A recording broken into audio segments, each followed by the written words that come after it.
Okay, so there's this really cool project called GraphQL Pokemon, and I think it's meant to just be a simple way to see how you can build a small self-contained GraphQL server using GraphQL.js.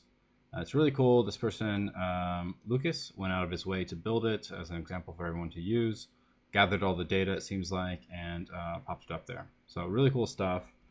However, looking at the schema, I noticed, I'll make this a little bit bigger here, you kind of see the GraphQL.js issues kind of bleeding through.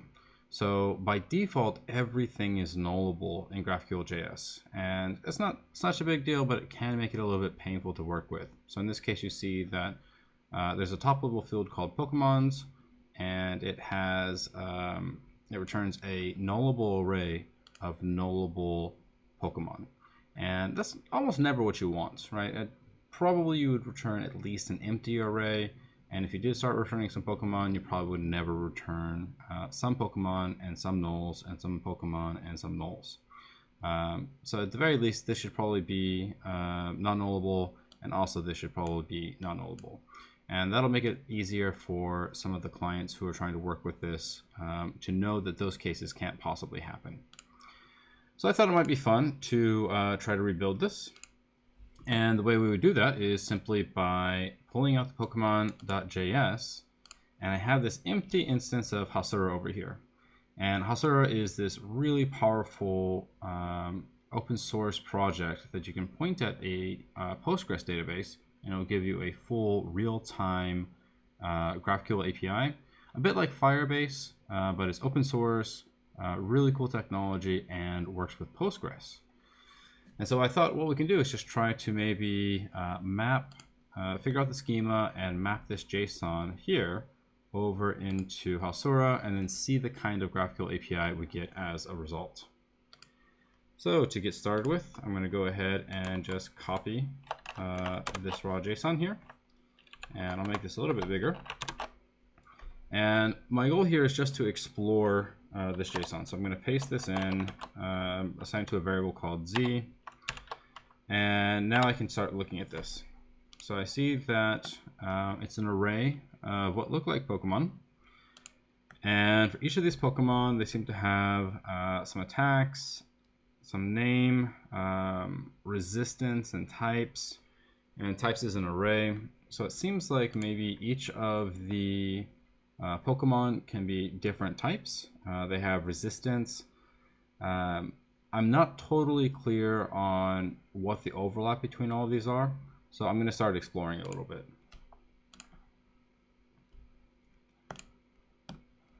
So to start with, let's go ahead and map over each one of these. And what I'm going to do is I'm going to have a Pokemon, and I want to get the Pokemon type out.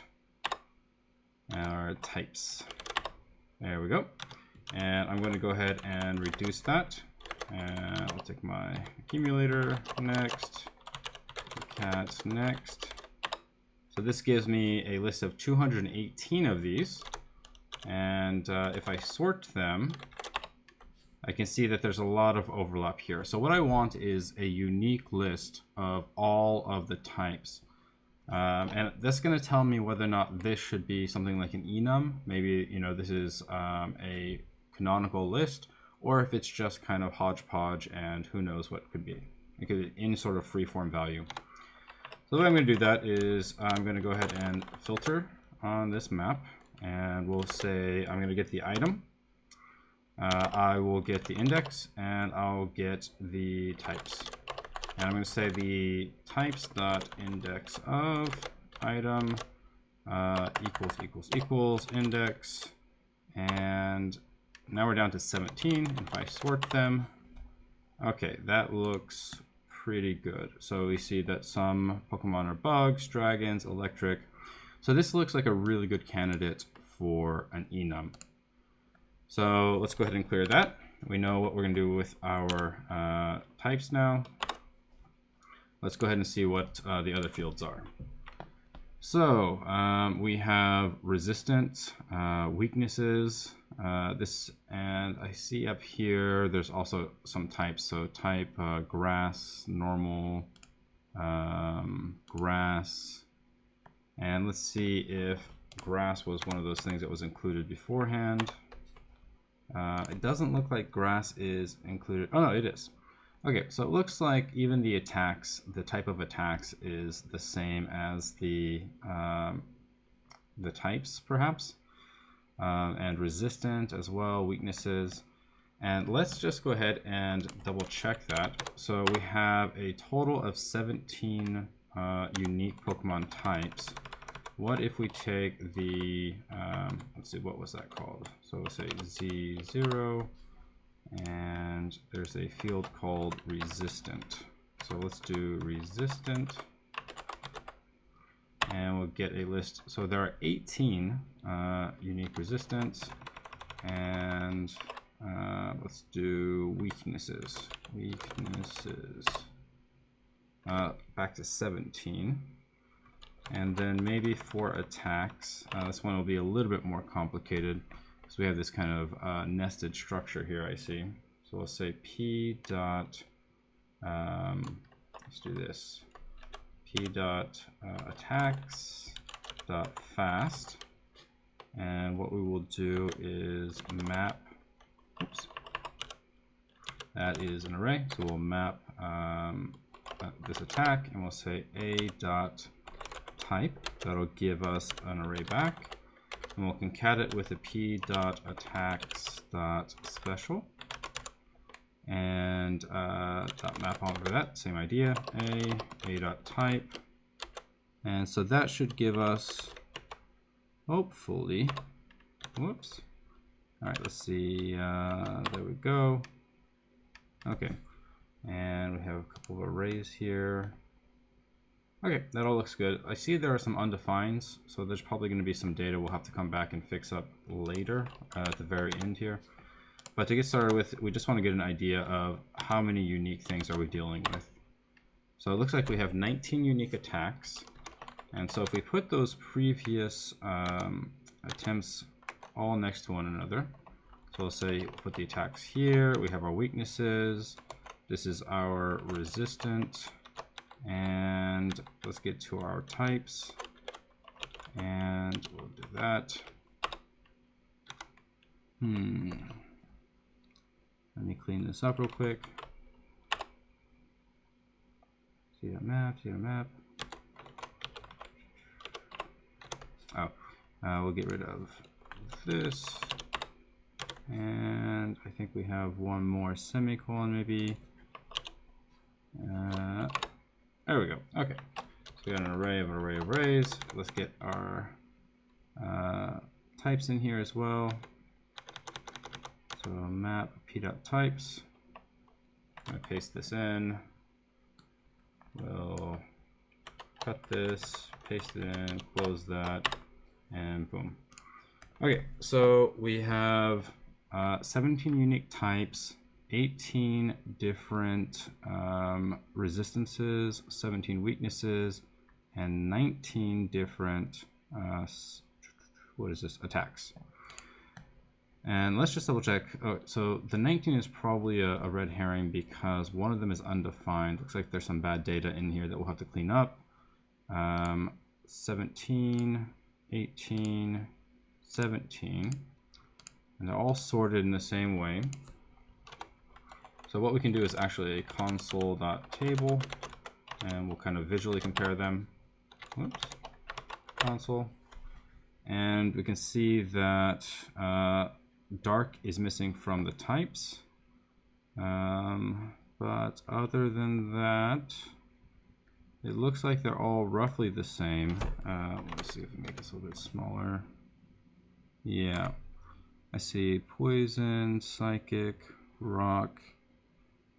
Okay, so we probably want to get maybe the superset of all of these minus the, the joint set of all of these, minus the filtering. So let's go ahead and just do a reduce over these, and we'll do the same idea as we did before. Next, act.concat next. So that should give us one long one. Filter I index and S. I'll we'll say s dot index of I equals index. And then finally, we'll filter Boolean to get rid of any unknowns. Okay, great. So we'll go ahead. This is a line that has gone through all of our JSON and given us the 18 unique types total. So great. That gives us a pretty good view over our individual types. So let's go ahead and see what other things we have in here. Now the types are probably going to be a enum. That makes sense. And we're going to see that every Pokemon also has a classification. They have some sub-objects like the evolution requirement. I guess the idea here is that if we have 25, for example, for Bulbasaur of the candies, then it may be able to then evolve to the next level, which is, I guess, Ivysaur. Could be wrong, not a Pokemon expert, just having some fun. We have a couple of scalars, and all of this should be fine. This right here, the resistance, is going to have to be all of these arrays will effectively be another tables that we'll create to just normalize the data structure for Hasura, as well as the attacks. So with that in mind, I think we can go ahead and get started defining our data structure. So right now our tables are entirely empty. I'm just going to open up another tab there, and I'm going to start by creating a table, and we'll call this Pokemon kind. Well, let's just call this kind, and this is going to be an enum, and the way that we represent enums in Hasura is with a table with two separate columns. So the first is one called value. This is going to be a text, and this will actually hold the value itself. It is a non-nullable, as you can see, value. And we're going to make that the primary key. So that'll guarantee its uniqueness and put a nice index and everything like that. And also comment. And we'll make this a text. And this will be exposed in the API. If anyone wants to hover over this inside, for example, graphical, they can see what it means. However, I don't have any comments to give, so I'm just going to make it nullable. And that should be fine. Good to go there. Now let's see, what else do we need? We need to see, we'll have maybe a Pokemon table. So let's do Pokemon. And we're going to have an ID. And we're going to just keep the same IDs because you can see that this is referenced in a couple different data formats. This is a string with padded zeros. These are numbers.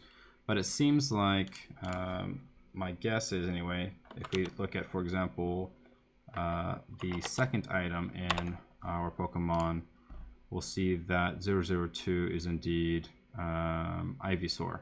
And you can see here that this 2 is pointing down here. So that suggests to me that the ID should be integers. We won't set any default function since we have ours already. Let's see, after that we have classification. And that's going to go ahead and be some text. All of these fields are going to start off as non-nullable for right now. I'm going to take the opportunity to go ahead and just denormalize this evolution requirement here. So we'll say evolution requirement amount. That's going to be an integer. Evolution requirement name. And this is, I guess, the item that you need to have for this. So say that's a text. Flee rate is going to be a double precision. And let's see, I'll denormalize the height as well. I skipped evolution, so I'll come back to that in a bit.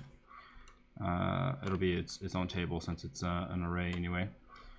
I will say height minimum, and you can see here that the value is a string that contains the unit, which I believe is meters here, so 0.61 meters. And I think what we can just go ahead and do instead is make that centimeters, and we'll make that an integer. So keep it a little bit simple on our part. I will say height maximum centimeter is an integer. And so now that should fit pretty nicely, and that'll give us a nice ability inside of Hasura to do things like give me all of the Pokemon that are of this type that have a height that is between this and this. Let's say CP max. I'm not sure what CP is, but I know that it's an integer. And HP max is an integer. And a name, obviously, probably the most important part here. Resistance, types, weaknesses, that's all foreign tables, so that's fine. And we'll go ahead and normalize weight. So we'll say weight minimum, and then same idea here. We'll do weight minimum gram, which is an integer. Weight maximum gram, which is an integer. And I think that'll get us started for our Pokemon, except that, let's see, types. Yep, that also looks good. Okay, and our primary key is the ID, and we should be good to go. So I think we have a handful of other tables to make. Let's do resistance first. We'll just dump down to resistant.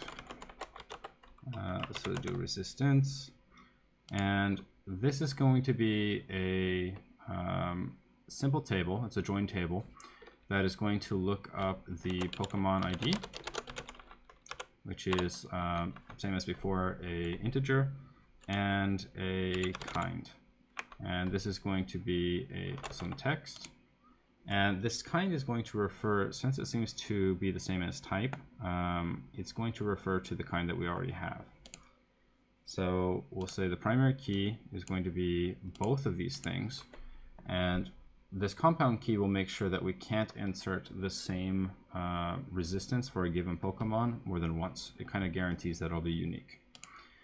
Similarly, I want to add some foreign keys so we can actually join on this table. And I'm going to say that the Pokemon, I'm going to join the Pokemon ID field to the Pokemon table on the ID. And whenever we're updating or deleting the foreign key, what should happen on this case? So for example, if we've deleted a Pokemon, what should happen to the resistance that we've referred to in here for that Pokemon? In this case, I actually just want it to go ahead and cascade. Well, actually, let's go ahead and make it restrict. And the idea here is that before we can delete a Pokemon, we have to delete its resistances first. And this just makes it so that we don't accidentally destroy a bunch of important data. And with that, we'll go ahead and create it. And we'll go ahead and go into relationships. And now this is going to start tracking the foreign relationships inside of our setup. So we'll say this is a Pokemon. It could be good to go. However, I noticed that I forgot to do this.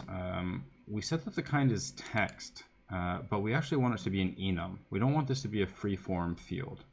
So what I need to do here is add a foreign key and say that this is going to reference to the kind, going from kind to value. And similarly here, before you can delete a Pokemon kind, you have to delete any of the resistances that refer to it. Okay, and now we go back to relationships, and it suggests that we do, say, the resistance kind. So I'll add that in, and we'll just take a quick look at what our API looks like so far. So you can see that now we can get Pokemon where the name is equal to some string, so say Bulbasaur.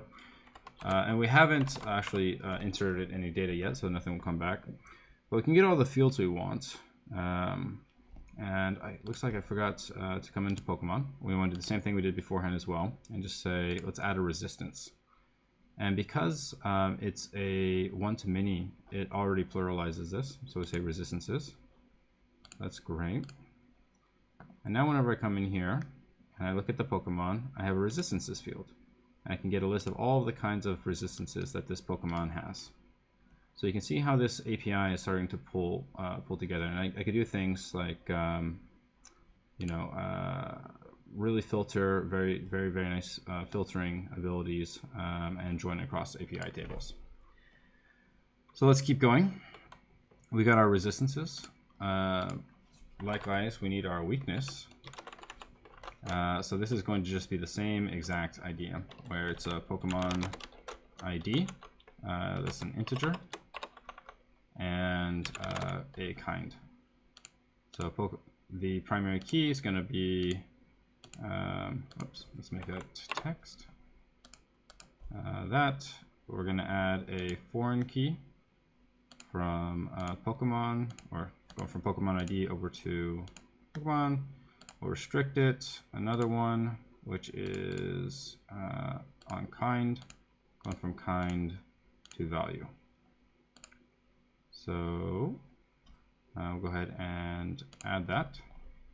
Add our relationships. So this is going to be weakness kind, and here Pokemon.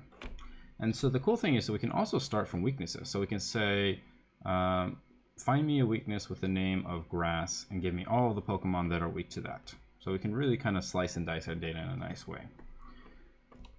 Without, and the nice thing here with the Hasura approach is it's very general, so we don't have to write custom filtering and joins and relationships for all this stuff. It's just exposed naturally as the data should be.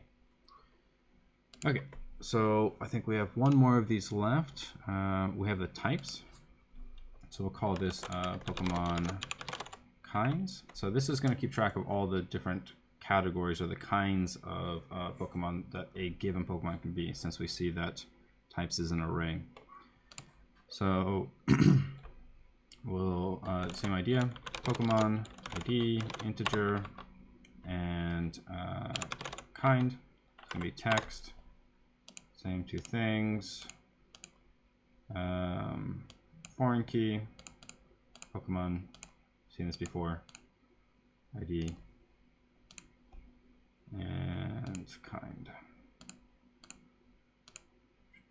Kind, value, it's all restricted, nice data types, and let's call this Pokemon kind, and this is going to be called Pokemon. Okay, and let's make sure we have all of our relationships in place. Weakness, relationships, great. Okay, so we've got our kinds, we've got our resistance, our weakness, and our Pokemon. All of the scalar values are taken care of. Our resistance, our types, our weaknesses. I think the last two we have left are the evolutions and the attacks. And the attacks all seem to have, if we look at the larger object, the attacks seem to have two different categories. One is a fast and the other is a special. And so every Pokemon seems to have a set of fast attacks and a set of special attacks. If we kind of scroll through here and pick them at random, it seems to hold up.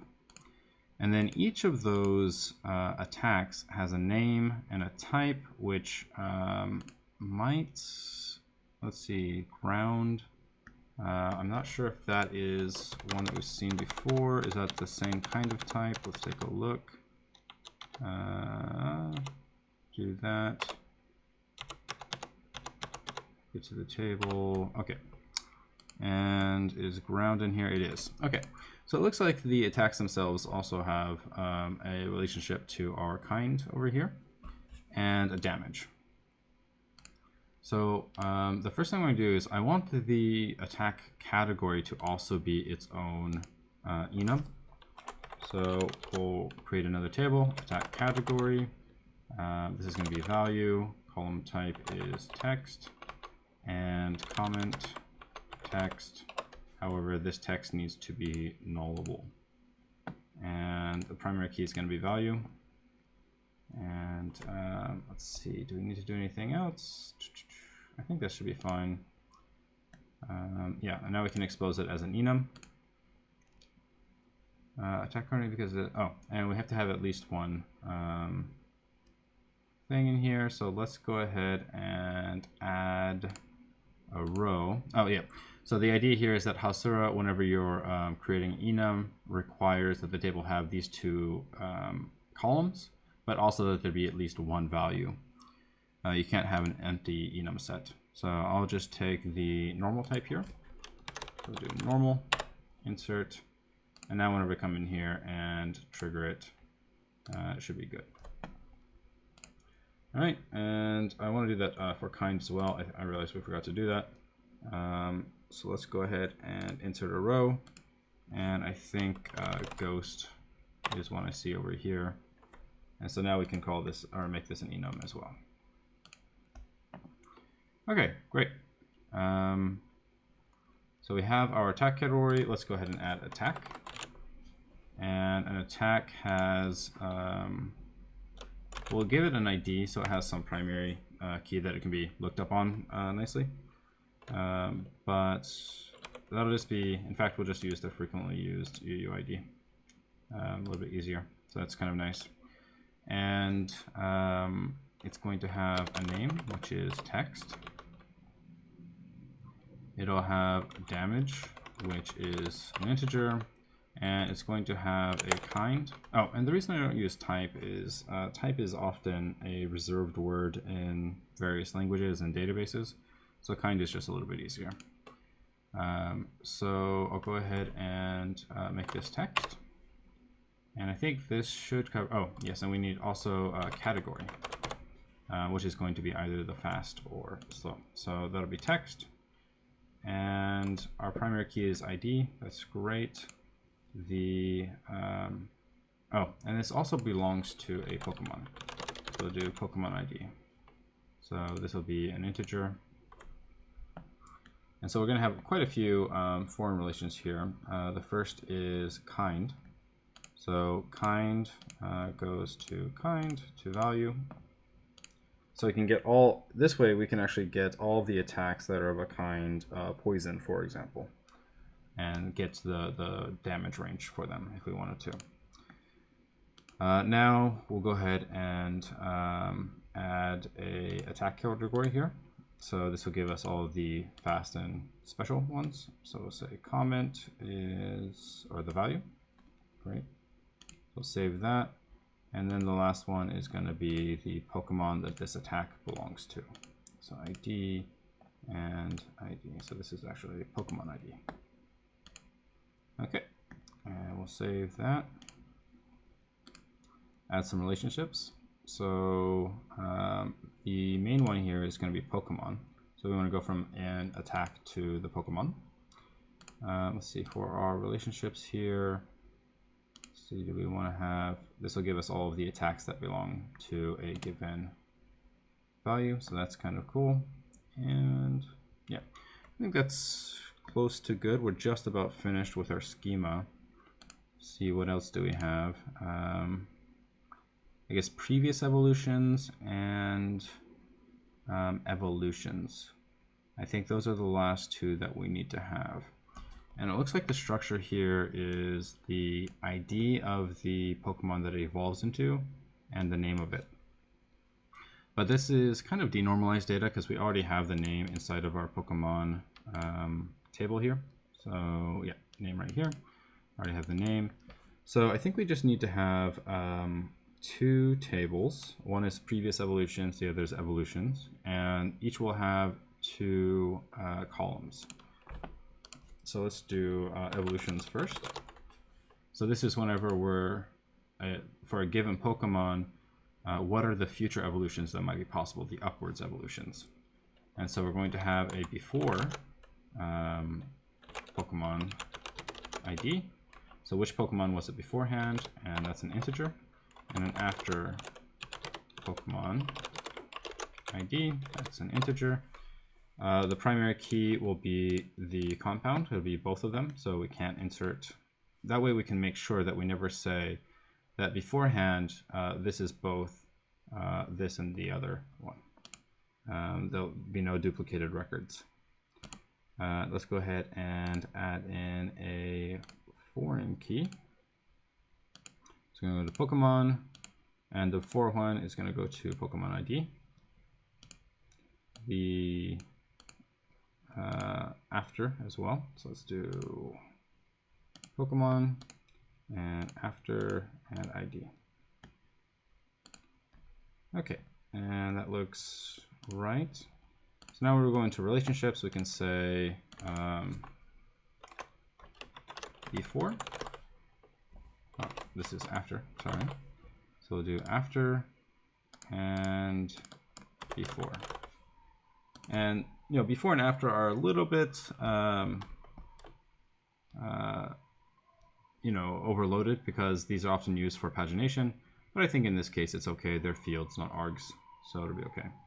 And we effectively just want to clone this table as well, and this will have the reverse info as evolutions. So we'll call this previous evolutions. We'll do this previous evolutions, and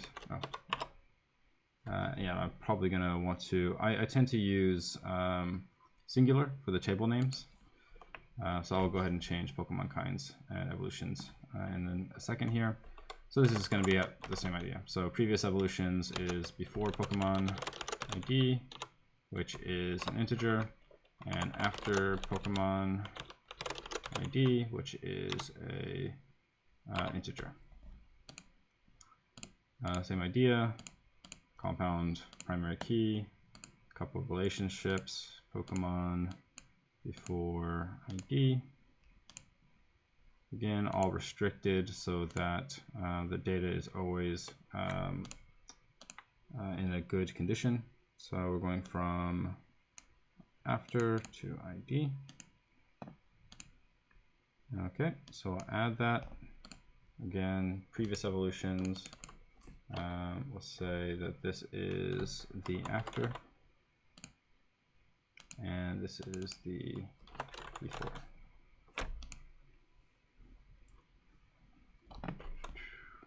Okay, so I think that that's pretty much everything from over here. Now the challenge is going to be, now that we have the skeleton of our schema with all of the structure that we want, we need to get this big JSON blob that we have, which is fairly intimidating, over into Hasura. The cool thing, however, is with one of the insertions that Hasura allows you to do, you can actually insert multiple items at the same time. And you can actually insert also relations of those multiple items. So I'm hoping that we should be able to, in our JavaScript console over here, write some JavaScript. It'll probably be a bit messy to start with, but that's okay, to actually insert everything all at once. So to start with, let's go ahead and do insert Pokemon. And we get a list of objects that we want to put in. And for each of these, we're going to go ahead and fill in all of the details. So I'm going to want to put all of this in. Oh, and you can see here that there are some of the, other than resistances, a lot of our relations are missing because we haven't gone back into Pokemon to see all of the new relationships that we have. So we have weaknesses, we have kinds. Let's see, we have the attacks that it has, we have the evolutions that it has, we have, let's see, evolutions before and evolutions after. So let me think about that in just a second. So we have two possible ones here where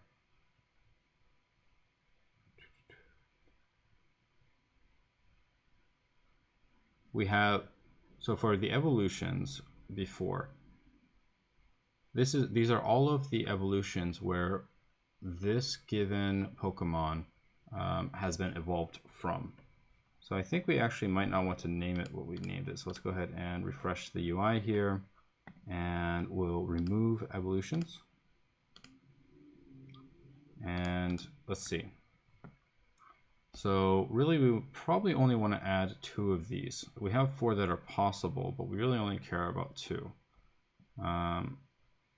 So one is the evolutions after. So we'll call this is the evolutions where, actually in here, where the evolutions previous to us point to before Pokemon, that's going to be our future evolutions.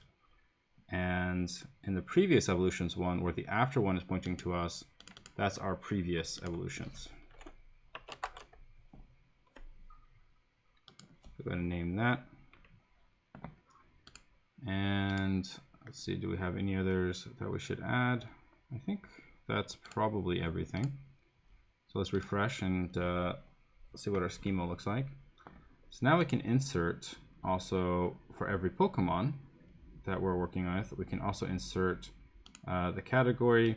And notice how this is now nice, and this is a drop-down with the enums that we actually have defined. In this case, we've only defined one, but we'll see that once we've inserted more, that we get this nice UI. We want to specify the amount of damage. The UUID will be automatically generated for us. We want to know the kind, the name of it, and the Pokemon ID.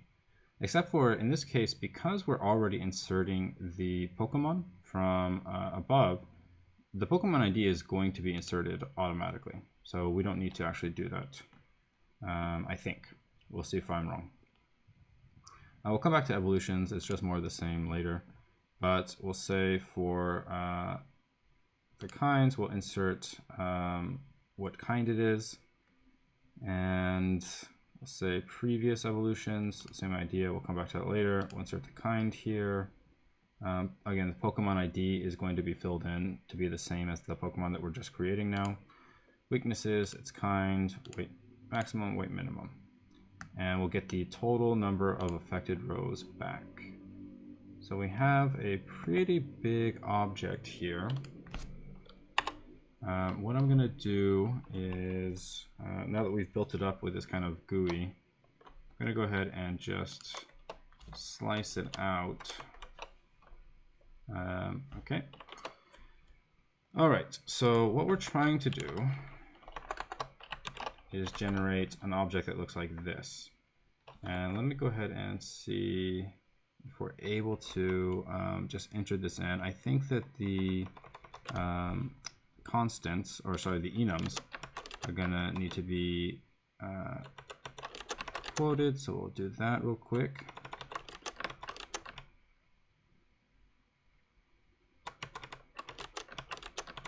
Feel free to skip forward a few seconds here. Okay, cool. So if we copy this, we should have a nicely formatted version of it. Cool. So now what we need to do is basically map over our Z object with all of the Pokemon and map it into this structure right here. So I'm going to write a little function that's going to take a Pokemon, and it's going to return a new thing. And I'm going to pass in initially, let's do that, Z0. So we'll just start with the first one to begin with. And let's paste in the structure that we want. Make sure that that works. All right, no syntax errors, good to go. And so now we can kind of start to experiment. And to start with, actually, let's look at our first object. That way we can have both of them side by side with our original data structure and the data structure we're trying to build at the same time. So this will just be p.classification. This will be p.maxcp. p.evolutions.amount.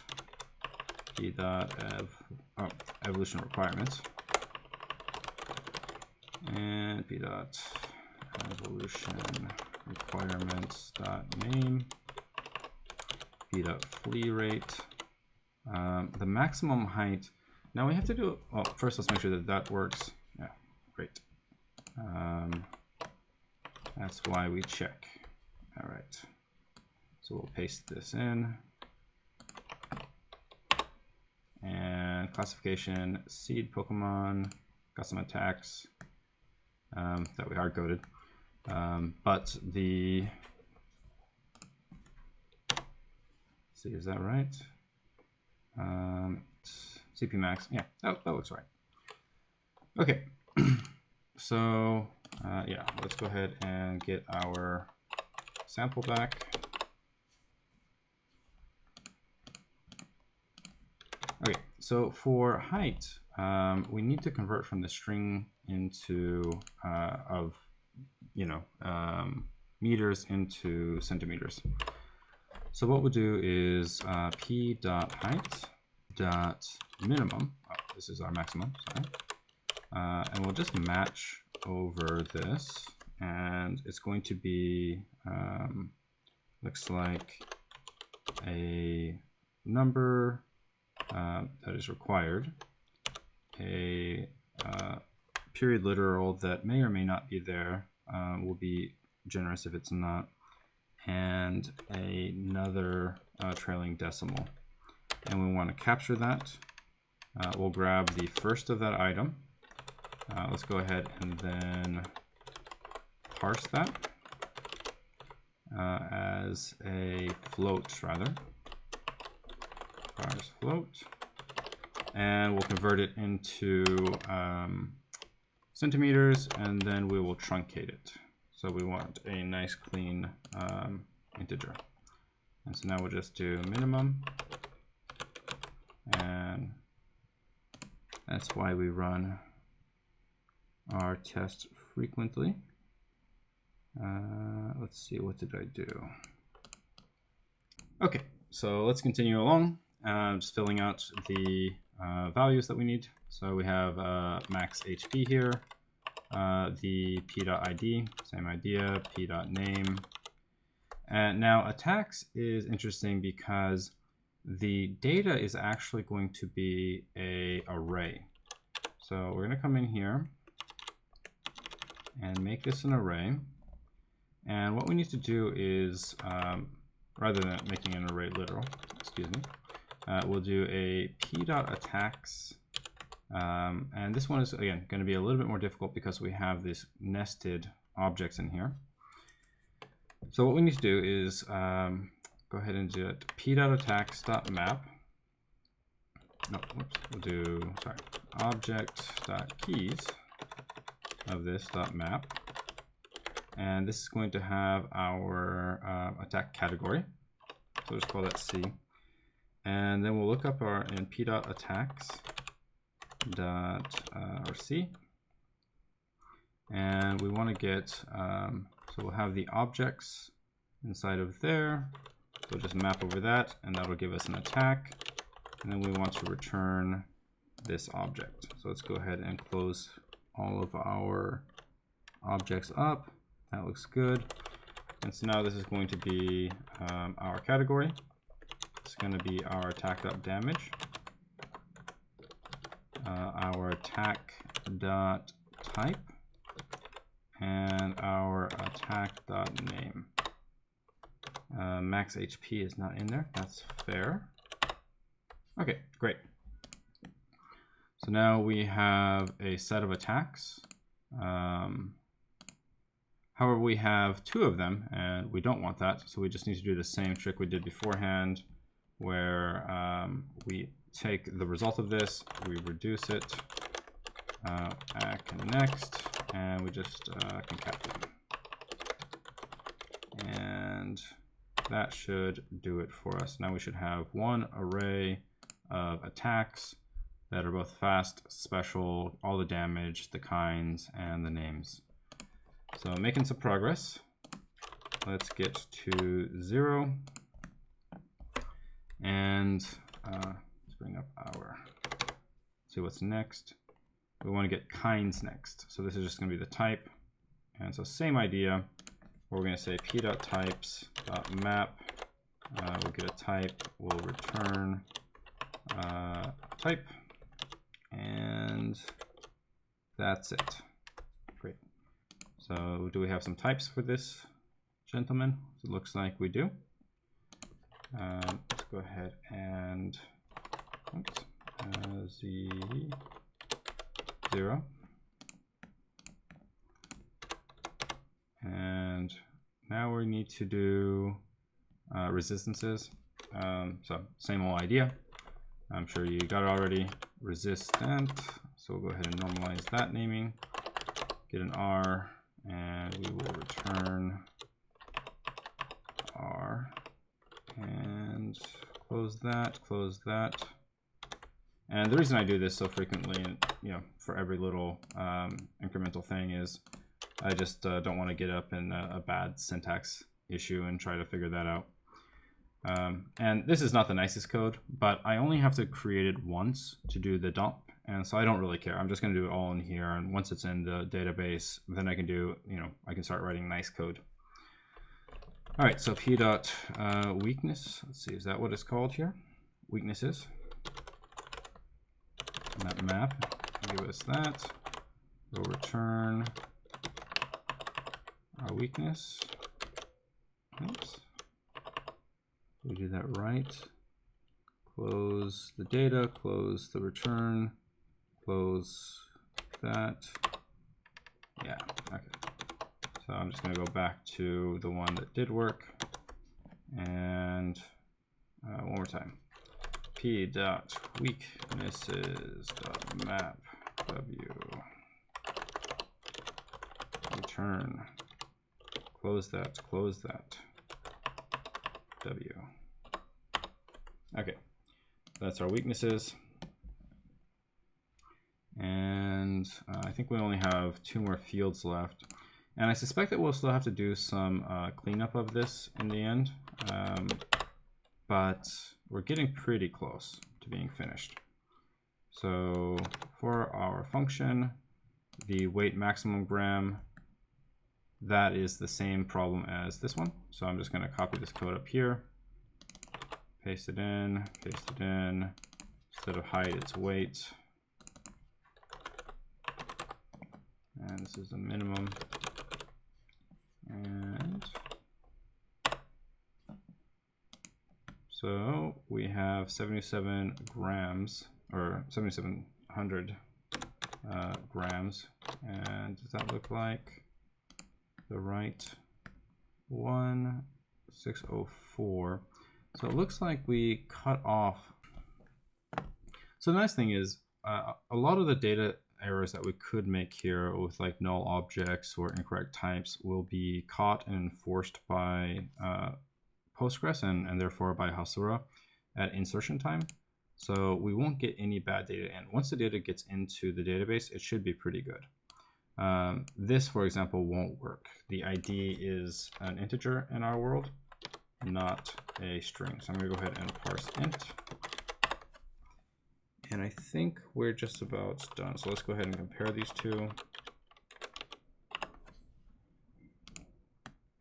So we got our attacks, classifications, evolution requirements, fleet rates, height, minimum, maximum, HP, resistances. Yeah, this all looks good. So now we just make a small change to our function, which is going to be, instead of passing in the first item of z, we're just going to say z.map. P dot, and it looks like p dot evolution requirements dot amount. So some of these may not have an evolution requirement. So let's look at last. This is the last one to have entered into the map before the exception was thrown. And we can see that there are previous evolutions, but there are no future evolutions. So there are no more evolution requirements. So let's go ahead and update our function. Let's say assuming there is a evolution requirement, then we can go ahead and do that. Else null. Okay, and so now having mapped over all of them, we have this one big object that we can try to insert, and we'll see what the errors are. Now that we've kind of done all of the work on our side, we can see what's left to get this actually ready to insert into the database. So we'll simply copy this, hop back over into Hasura, And I'm going to make this a variable called Pokemons. So Pokemons is, I don't know yet, so I'm just going to make it a string so that prettify works. And let's take a look at what type does this take. So let's go ahead and put this in. I'll paste in my data. And it's not going to be happy because it thinks it's a string. But I'm going to say instead that it is a list of these insert types. And let's see if it's happy. So it looks like it's kind of unhappy about some of these. And that kind of makes sense. I see that we haven't actually inserted special or fast. Or we did insert maybe fast, but not special. Let's go ahead and take a look at what's inside of our attack categories. We have normal. I think we should only have fast and special. So let's go ahead and insert some rows. We'll do fast. And let's see, is that capitalized? It is not. So fast and special. Let's go ahead and delete normal. And then we'll reload the enum values and refresh. Let's do PS. Okay, PS. And we're looking pretty good. So it doesn't like the kind enum, so we may want to insert these enums ahead of time. That's no problem. Let's go ahead and insert our enums. So we'll say insert kind, and we have same idea before, value, and we'll get the affected rows. And so this is just going to be an array of values. So we go all the way back up to our beginning.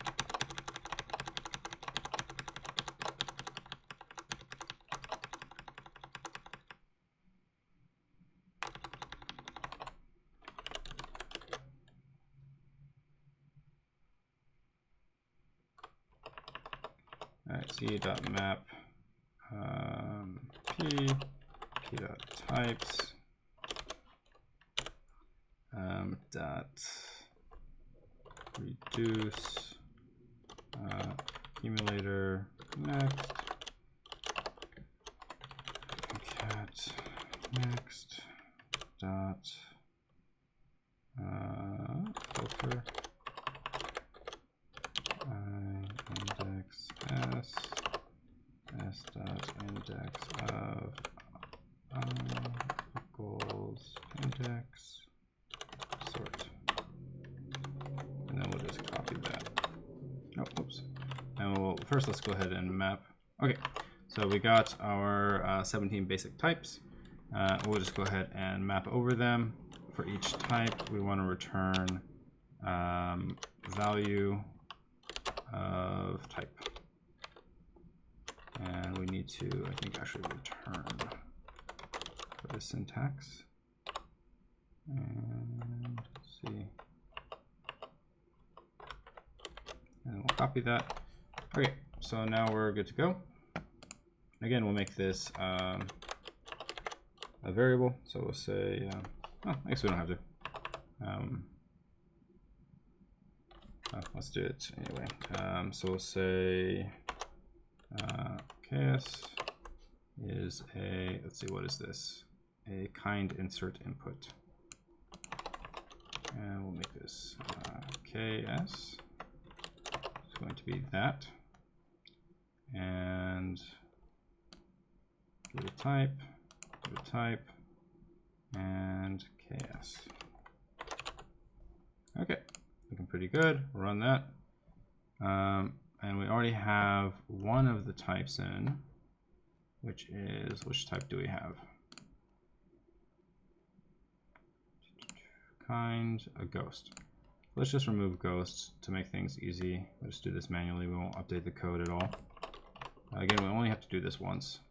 All right, so we got 16 in there. And we probably have to reload the values.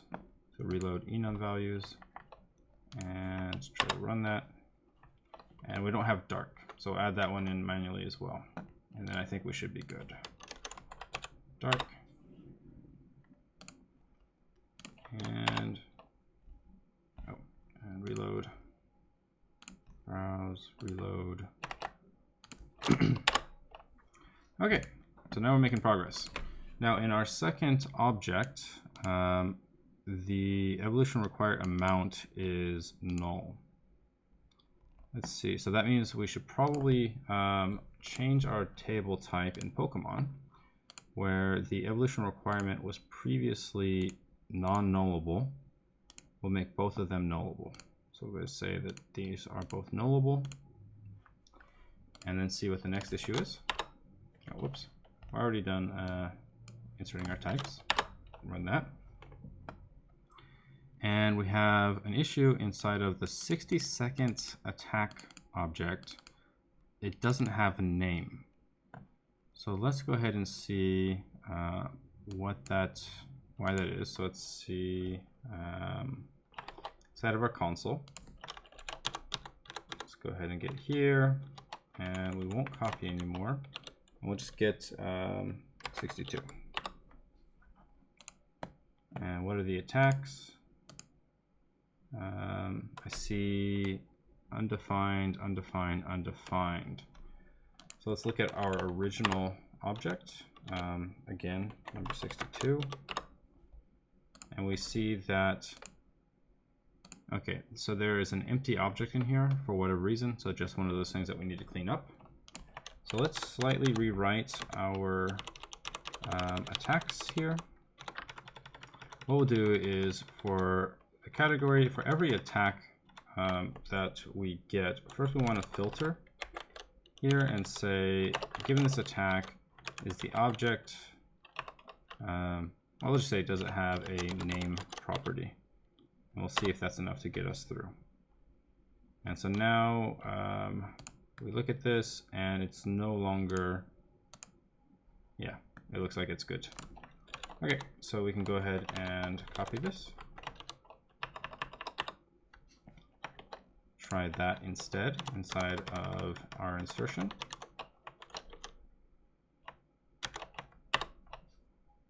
Okay, and we inserted 2200 rows. So now whenever we come over here and let's get rid of that, refresh, and let's see what we can do. We can say, I want to get Pokemon, I want to get their max hit points, and we'll get rid of the query variables. A little bit annoying. Okay, there we go. So we got a list of lots of Pokemon. All looks pretty good. We can get, if we wanted to, for example, I believe the Pokemon aggregate will give us the aggregate of the count. So we have 151 Pokemon in here. Let's get a list of their resistances. You can see that this Bulbasaur is resistant to these, but maybe I want to know what are the other Pokemon that are resistant from them or to them, and we'll get the list of all of their names.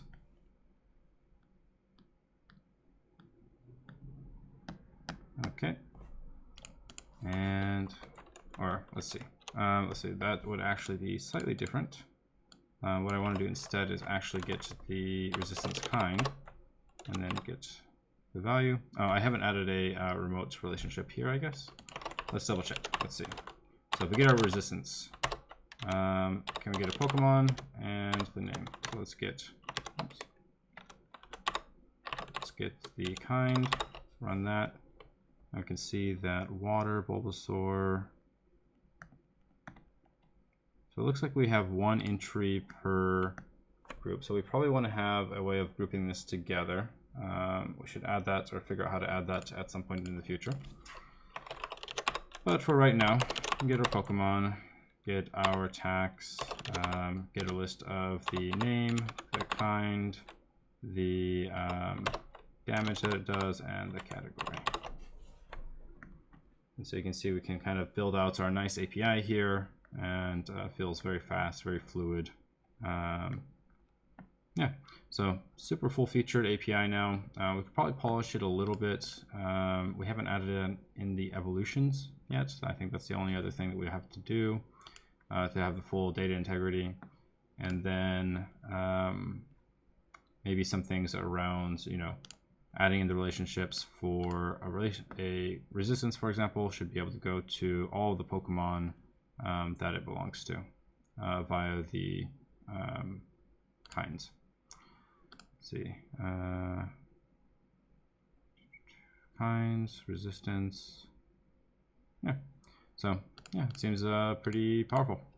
Anyway, that was just a Friday night spin. I thought I would do showing how to port this really cool project that Lucas did over to a Hasura way, so we have a completely automated GraphQL server for us.